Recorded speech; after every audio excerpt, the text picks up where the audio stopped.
إن هذا القرآن يهدي للتي هي أقوم ويبشر المؤمنين الذين يعملون الصالحات أن لهم أجرا كبيرا. بسم الله الرحمن الرحيم. الحمد لله رب العالمين والصلاة والسلام على أشرف المرسلين سيدنا محمد وعلى آله ve ashabihi ecmaîn. Hürmetli көрермен qarindoshlar, bugungi darsimizda aktivlik ve passivlik haqida to'xtalamiz. A'udhu billahi mineşşeytanirracim. Ve men arada'l ahirete ve sa'a laha sa'yaha ve huve mu'min fe ulaika kana sa'yuhum meşkura. Kimki ahiretni ko'zlaydigan ve mu'min bulup ahiret uchun layıqida amallarni qildigan, ana shularning amali Alloh taolaning dargohida qabul bo'ladi. Psixologiya mutaxassislarining yakunlashicha, har qanday bir ishni qila olayman deydigan odamlar umuman aktiv ve ijobiy insonlar bo'lib, ular hayotida oddiy bo'lsa-mu go'zal ishlarni, kichik bo'lsa-mu qilib qoldigan iznalarni qoldirib ketalaydigan. Ammo qila olmayman deydigan insonlar umuman passiv ve selbi insanlar bulup, ular özlerindeki kabiliyetinin meydana çıkışıga, talantının bih vuruşuga tosqunluq qildigan. Neticede yüzüdeki Allah ata qilgan cevherlerini açmayla görge elip gitadigan. Churchillning bundaq bir gapi bor. Sen qila olayman desang mu rost, qila olmayman desang mu rost. Yani qila olayman desang mu shuni chuqum qilsa, qila olmayman desang mu qila oladigan ishni qila olmaysan. Chunki bazı pasif insanlar qila oladigan ishni mo qila olmayman deydi ve onu qilolmaydi. Men bu ishni bejarolmayman. Menda bunda cho'ng ishlarni qiluvchilar qobiliyat yo'q. Men qila olmayman.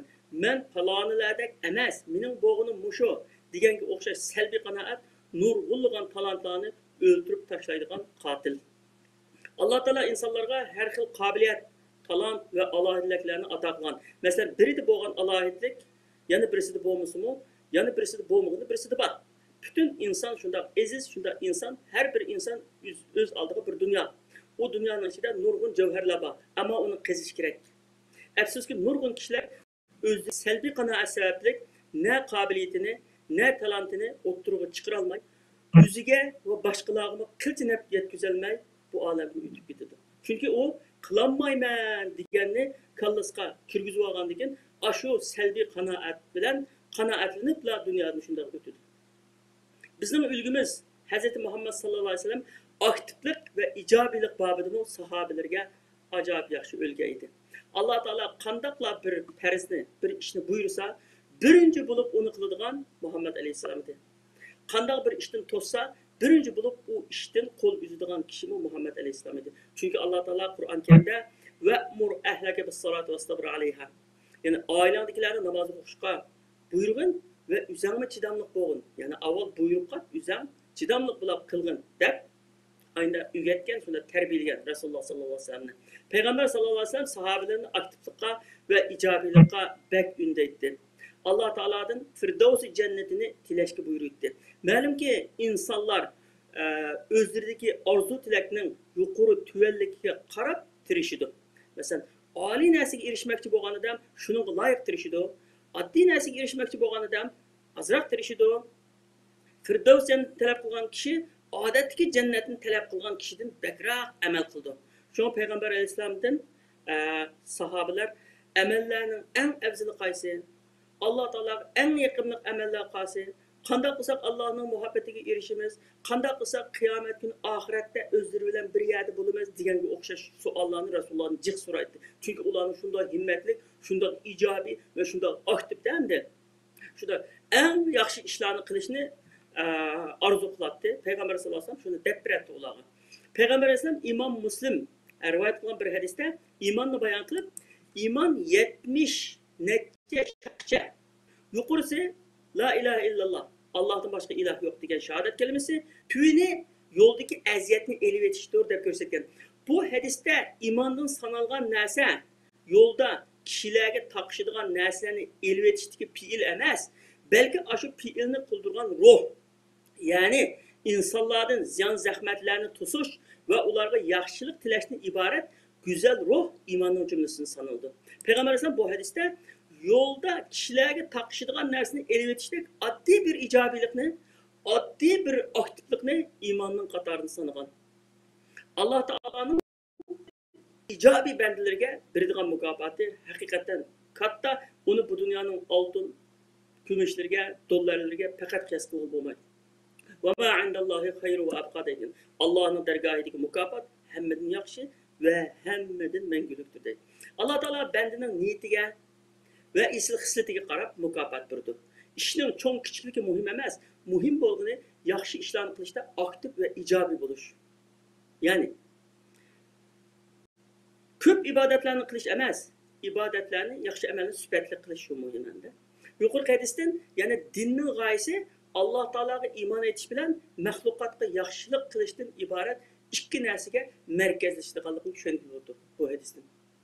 Chunki iymonning yuqorisi Alloh taologa iymon etish, eng tuvini kishilarga ziyon yetadigan narsani yo'ldan evitish bo'lgandan keyin yuqorisi Alloh taologa iymon etish, tuvini kishilarga yaxshilik qilish. Ya'ni iymonninki shu ikki narsaga asosli, ikki narsaga markazlashganligi.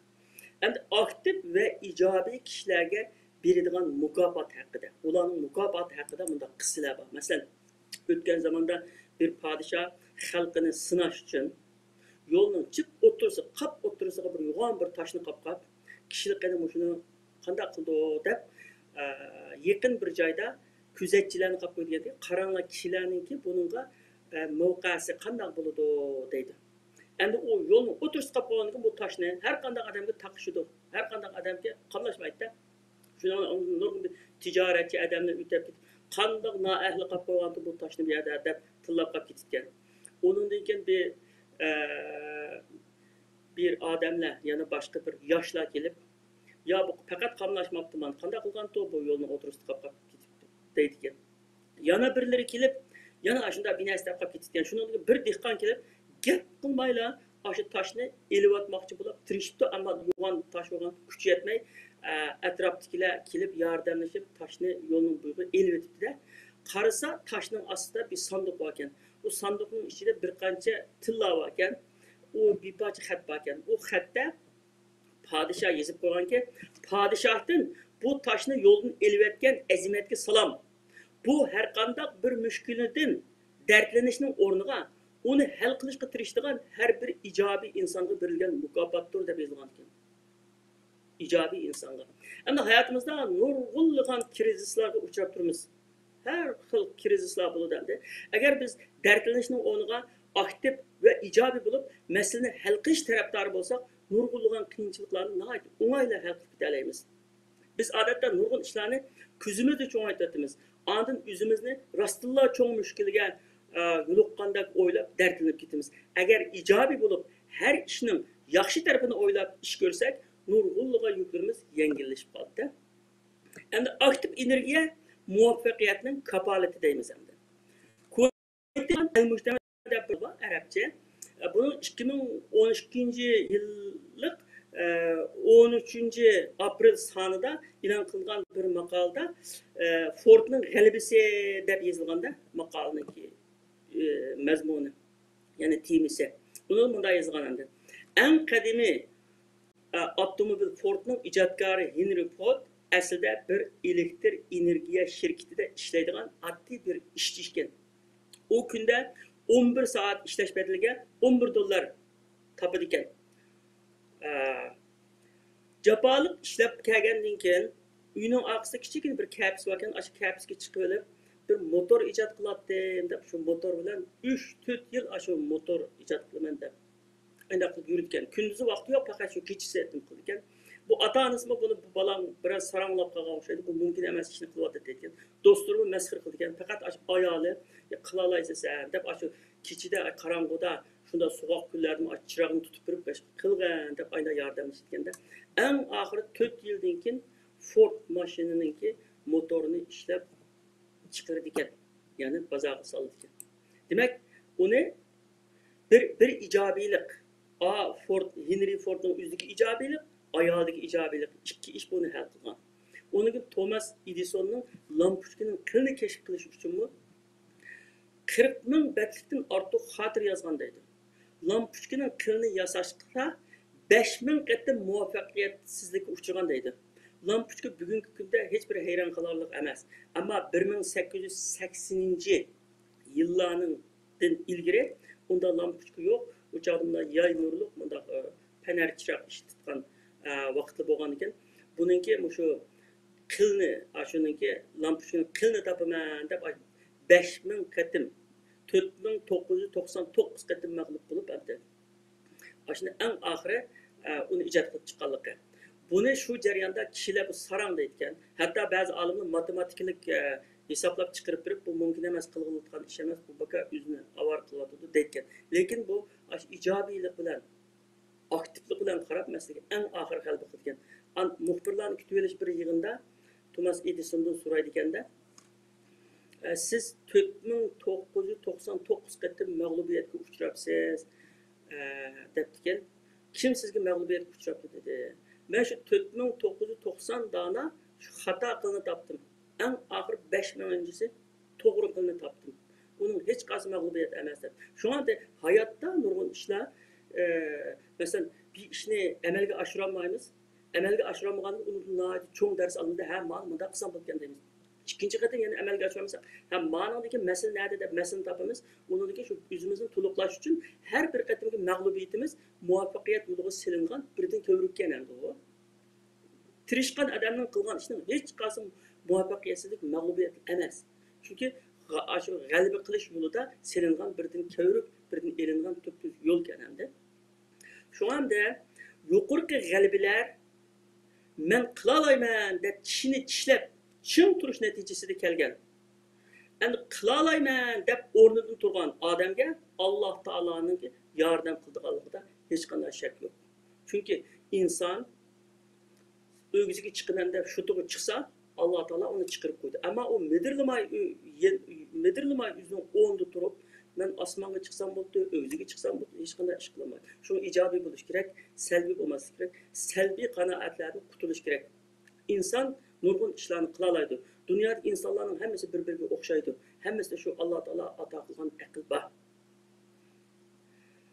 Shunga Alloh taolodan hayotimizga ijobiylik va aktivlik tirilishimiz, din va dunyolik har qanday ishda ijobiy va aktiv bo'lishimiz lozim deb o'ylayman. Alloh taolo hammamizni yaxshi ishlarga muvaffaq qilsin. Hurmatli qarindoshlar, bugungi darsimiz bu yerda oxirlashdi. Yana keladigan hafta birga bo'lish umidi bilan hammaga Allohga topshirdim. Aman bo'linglar. Vassalomu alaykum va rahmatullohi va barakatuh.